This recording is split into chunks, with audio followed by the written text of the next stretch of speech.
Wow. Good morning, everyone. Well, dear Dean Payer, thank you very much for this incredible description of my career.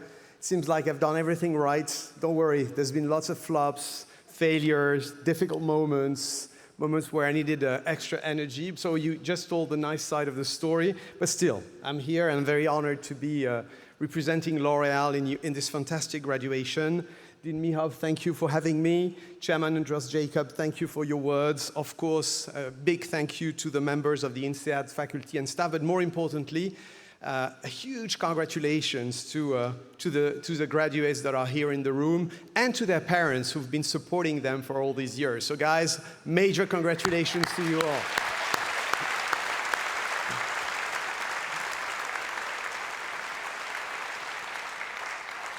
My speech says you're graduating from one of the world's leading business schools. Obviously, it is the leading business school, but as I graduated from another one, I have to, put a little bit of diplomacy in my speech. And it's a great honor to be here on what is probably one of the most important days of your life so far. And I'm pleased here because, as you've heard, there's very strong links between INSEAD and L'Oréal. The INSEAD campus was inaugurated with L'Oréal in 1951. We have been holding an innovation and creativity chair for 20 years. And as you've heard, one of the only 6 CEOs of L'Oréal in 114 years was an INSEAD alumni. So clearly we have strong links.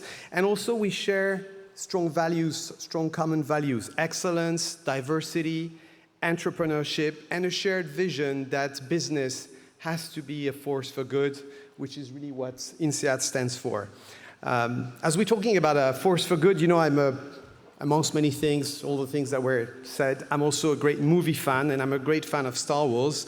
So when I think force for good, I see a bunch of Padawans who have been for a few years getting ready to become Jedi Masters and to embrace a new career where you will make an impact. So the problem is that makes me Yoda. You've heard that I like green with fructis, but thank God, as I've been using L'Oréal creams for 36 years, I don't look like Yoda. But I can say something that Yoda said in The Empire Strikes Back. It's difficult to see, always in motion, the future is. And it's true. There's one thing that is certain for you, is that nothing will go according to plan. And by the way, we're supposed to have this graduation this afternoon, and it's happening in the morning, which shows that agility is very important. And I understand that you're both excited to be getting your degree, your diploma, your MBA, but at the same time you might be worried about what lies ahead, because it's true the world is pretty rough right now. As a CEO, as you said, has been appointed in the middle of a pandemic.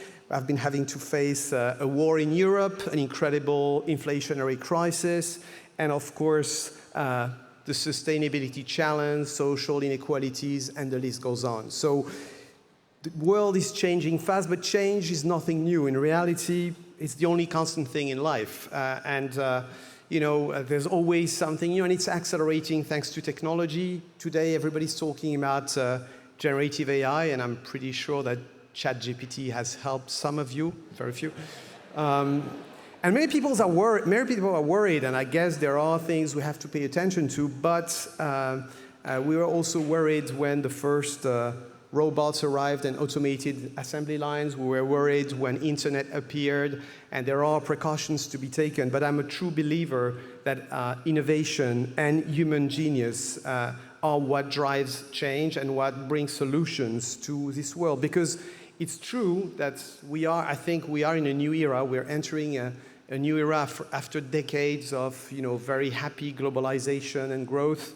We are entering this famous VUCA world, which is very unpredictable, complex, and ambiguous, and a world where instead of having one crisis every now and then, we have multiple crises at the same time. We call it polycrisis.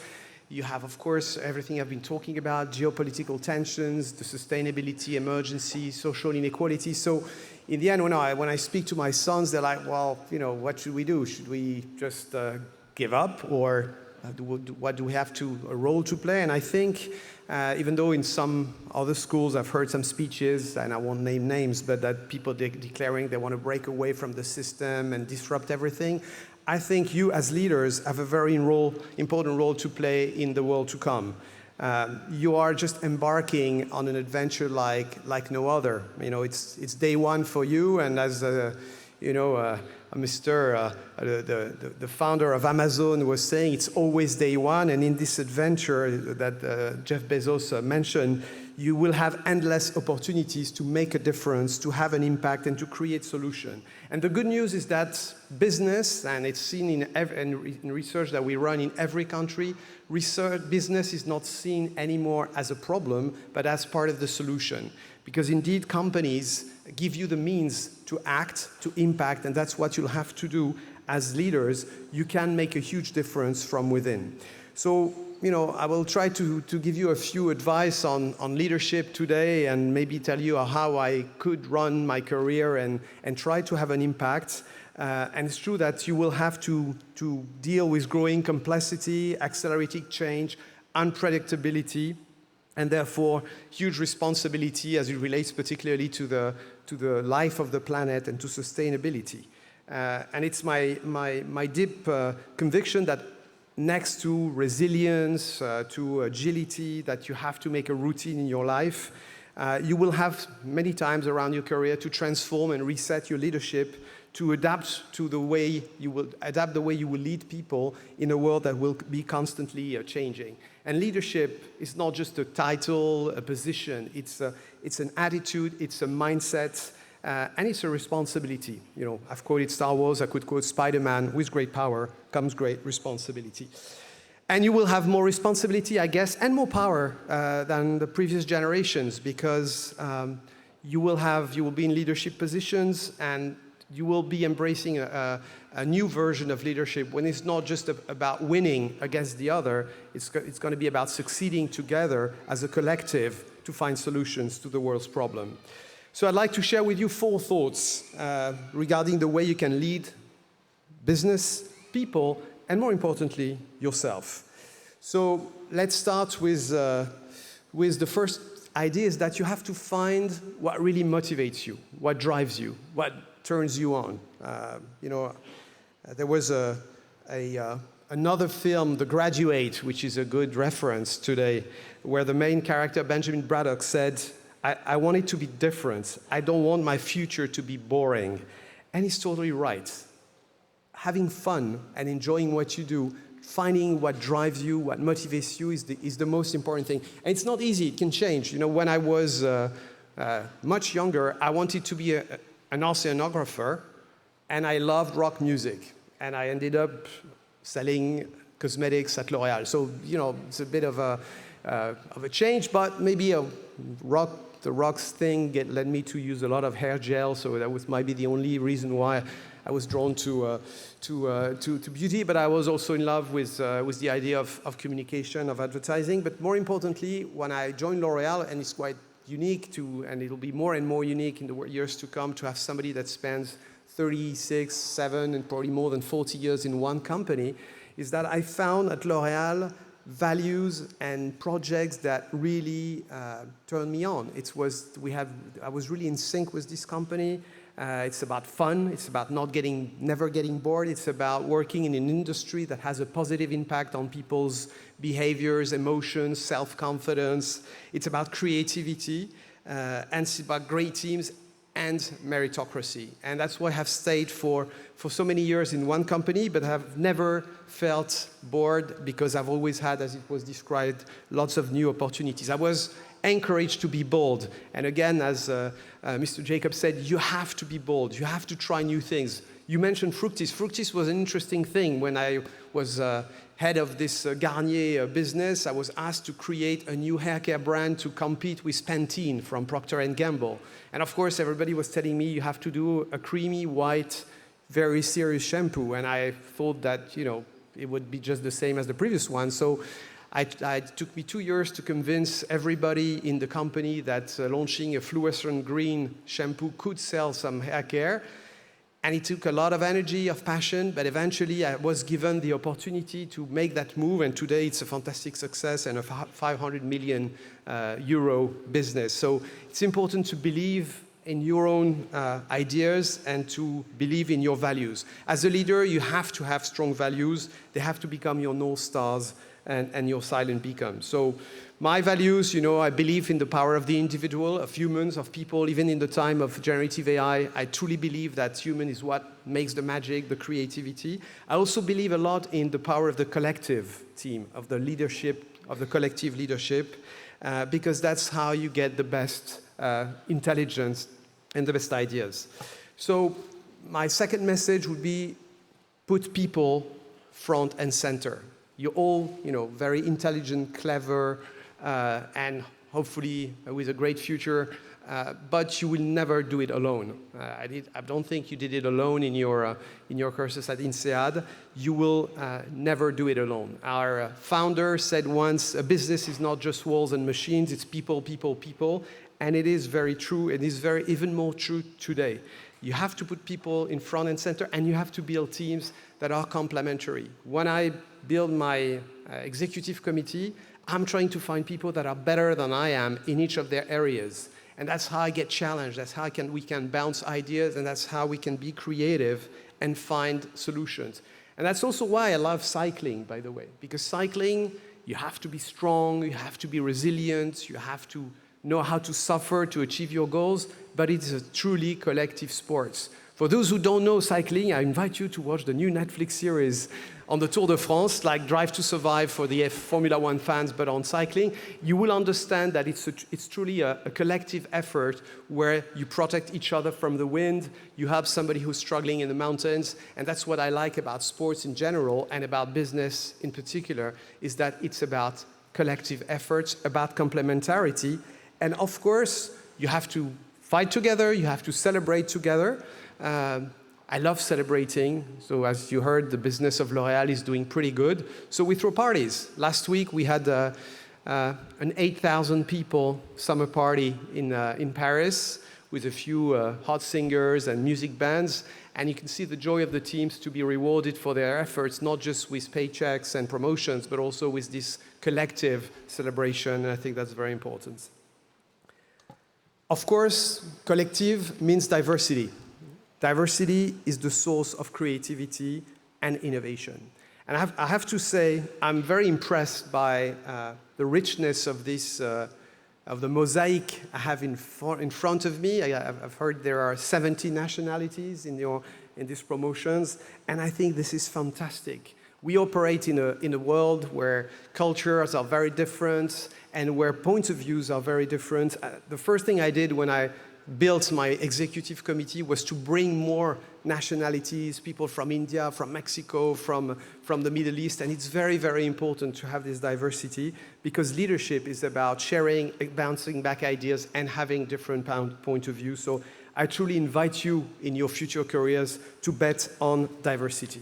You will make better decisions. Then you have to learn how to lead people. And probably that's one of the things that has changed the most in the last couple of years because expectations of your generation are very different from the expectations of my generation. You want to know why you're working. The why is super important. And there's another very important thing I believe in is the importance of psychological safety in leadership. I will explain. There's been studies that have been run trying to find the secret sauce of the most successful companies. It's been worked with AI, Google's worked on it. They're trying to find, what schools they were coming from. Sorry, that was not a criteria that won it.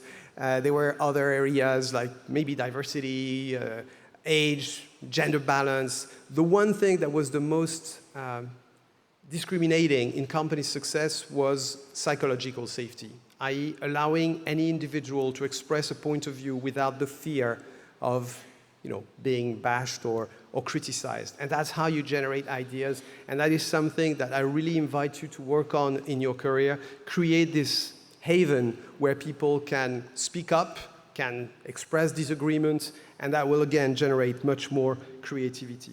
And the second one, I was talking about the why, is the purpose. Your generation, and I see it with my sons as with the people we recruit, they want to know why they work. It's a double why. It's a why related to the job, which means that meaningful jobs are important, and the reject of stupid, absurd tasks and over administrative work. And that's probably one of the areas where generative AI will make a big difference, because it will eliminate a number of chores that were not very interesting. So that will make the jobs more fascinating. But the biggest why is the purpose. We decided 3 years ago at L'Oréal to write collectively, by the way, it was done by our employees, external stakeholders, the why of L'Oréal, and we decided that we wanted to create the beauty that moves the world, would be our purpose. And that's a very important thing, because when you say that to candidates, to our own employees, they understand that it's not just about the financial performance, it's about the extra financial performance, it's about inclusivity, it's about projecting a vision of beauty that includes everyone, and it's about having an impact, particularly on sustainability and transforming our company. This brings me to my third conviction, is you must harness the power of constant reinvention. So I was given a few quotes to illustrate that point. Of course, there's the serious one. It's not the strongest of the species that survive, but the most responsive to change. That's Darwin. I like Michel Audiard, French scriptwriter, who said, "A walking jerk will always go further than a sitting intellectual." No pun intended, guys, sorry. But it's true.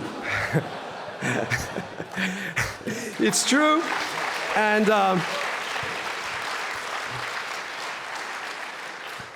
you know, we are on a treadmill. The world's changing so fast, we have to constantly reinvent ourselves. As leaders, our companies, as rock bands, if you look at the Rolling Stones, who have been there for 60 years, they've embraced every style of music. They started in rock, they did disco, reggae, and a little bit of everything. And it's the same for companies. We have to transform ourselves. I've described L'Oréal as, I've invented with my team a strange animal that I call the Unicornus rex, which is the blend of a Tyrannosaurus rex, very old, 140 years old, strong, powerful, and a unicorn, agile, transforming, and seizing what's starting, which is one of our company's mantra. And that's a very important point for any company and for any individual, is this idea that you have constantly to seize what is starting, adapt. We transformed into digital in the early 2010, when it was just, the very beginning of smartphones and social networks. And now e-commerce is 30% of our business. We spend probably 70% of our media on phones and on digital, and that has led us to the success we have today, this capacity to always transform. So, to transform is also, and that's consistent with this idea of to create the beauty that moves the world, is about transforming your model to be a force for good.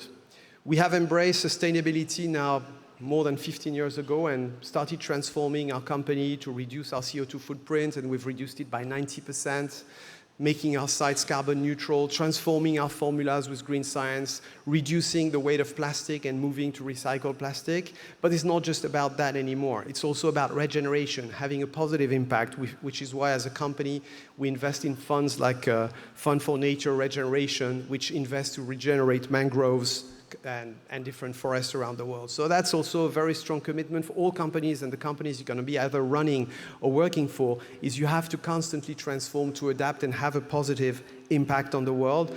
Sustainability is a number one preoccupation, but the good thing is that technology is moving so fast that we are also going to achieve our objective thanks to technology, and that's the fantastic thing that lies ahead of us.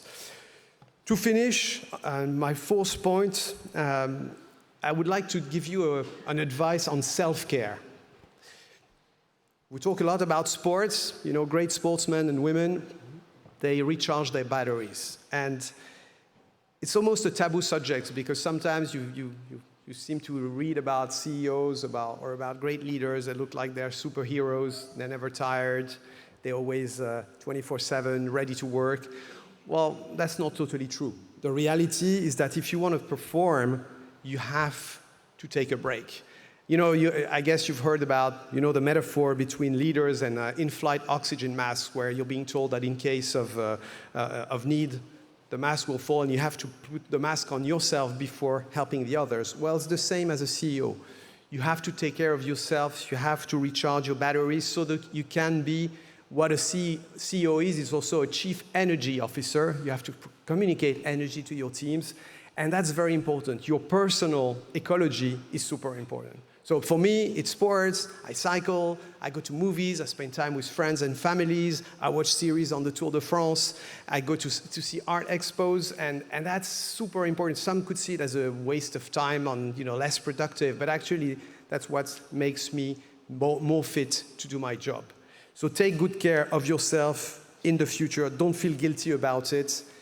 You are your most precious asset, so take good care of yourself. So to conclude and to finish, I would like to leave you with two takeaways.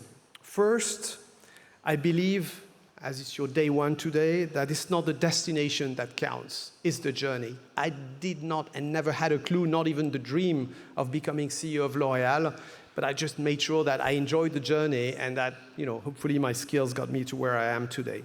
The second is whatever you do from here, remember that the job is what you make of it. And I'm no doubt that you're going to make it work, but it's very important. It's happened to me in my career that I was offered a job that I was not too sure I would like, but then I transformed the job to make it to my liking, and that's how you perform. So as leaders of the future, you have a great opportunity and a huge responsibility to make a great difference to the world. I will end with a quote from Bono, back to rock and roll. He said, "I have two instincts. I want to have fun and I want to change the world. As a rock star, I have a chance to do both." If I look back at the last 20 years or so that I've been spending at L'Oréal, I feel lucky that I've been able to do both too, and I'm pretty sure, and I wish you, that you do too. And to finish with my friend Obi-Wan Kenobi, may the force be with you. Thank you.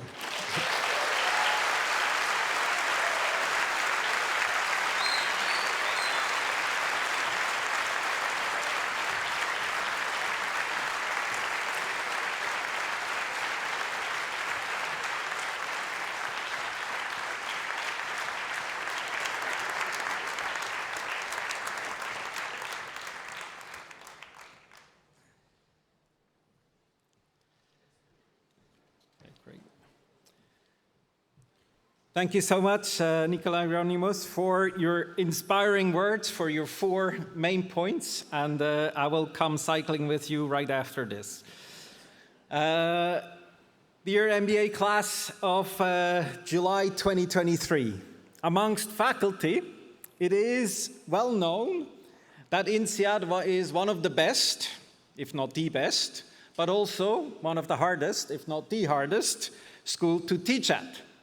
As such, it is a great honor to be nominated and win the Best Faculty Award. Every class gets to nominate and vote for their favorite faculty, and I would like to invite the academic reps to join me on stage to present the awards. So please come forward, Bailey, Kamala, Javier, Arantxa, Emma, Joan, Alankrita, and Harsh. You please come.